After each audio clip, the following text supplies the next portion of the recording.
Camp hasn't gone great, to be totally honest, but I don't think any camp I've ever had has done.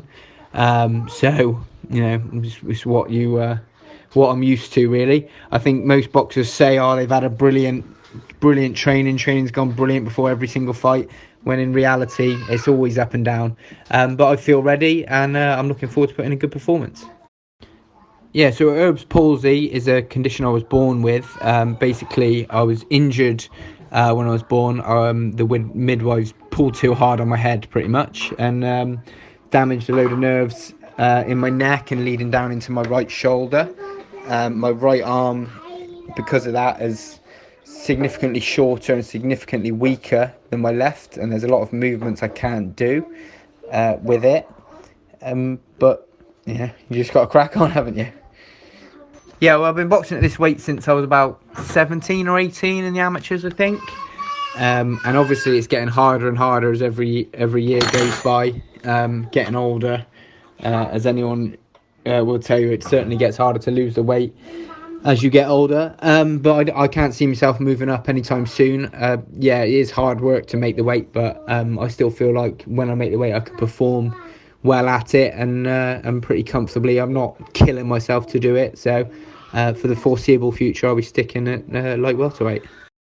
I had a pretty good amateur career. I boxed for Malmesbury Amateur Boxing Club throughout my amateur career. I won the schoolboy ABAs, junior ABAs, the CYPs twice, senior ABAs.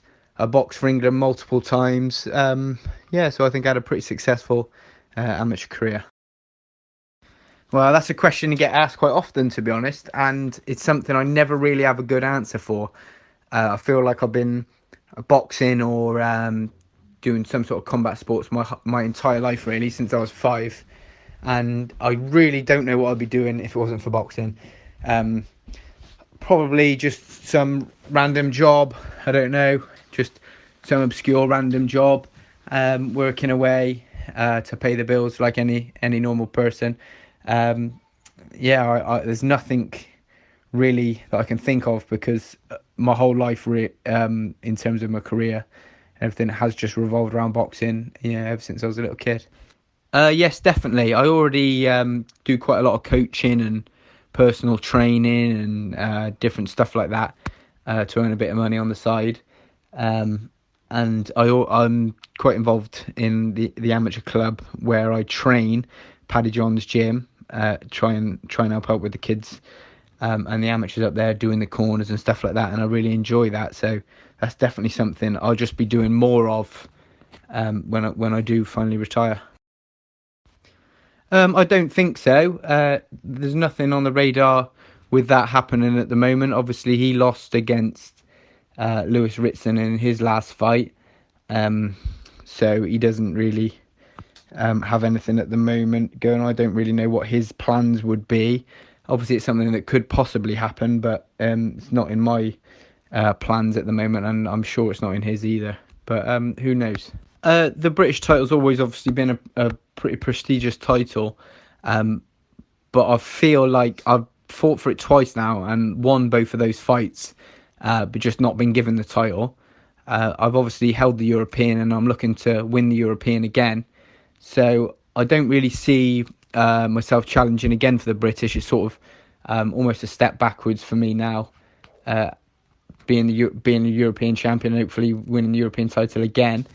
Even though it's a huge title, and I just feel that you keep going for the same thing, and I keep getting stitched up when I go for it. So I'm sort of just leaving that one alone. And that's not really something I'm chasing anymore, the British title. I'm looking to win this European title again, and then hopefully push on for a world title. Yeah, boxed some good kids, certainly, and most of them have, especially the higher level guys, they've all sort of got a bit of a pop to them, and you want to be careful you don't get caught too many times by any of them. But the one that I sort of thought to myself the most, I don't really want to get caught by that, was on a small hall show.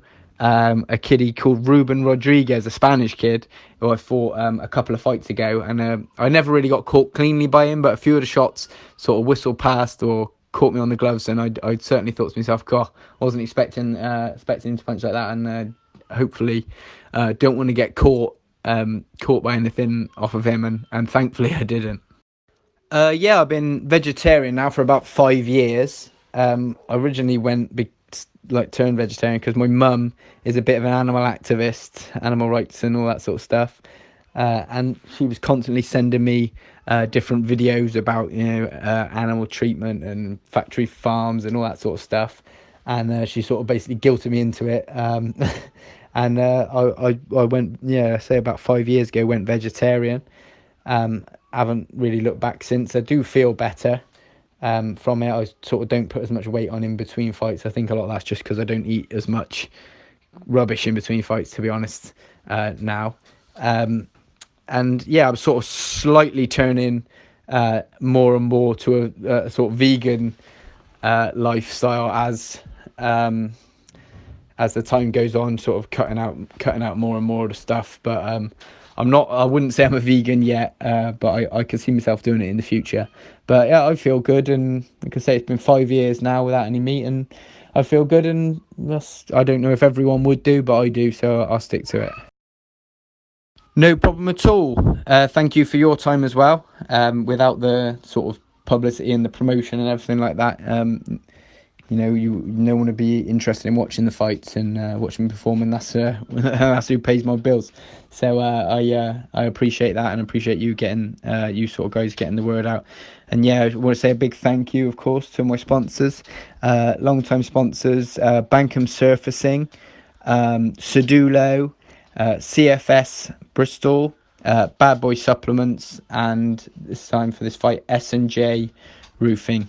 Thank you very much.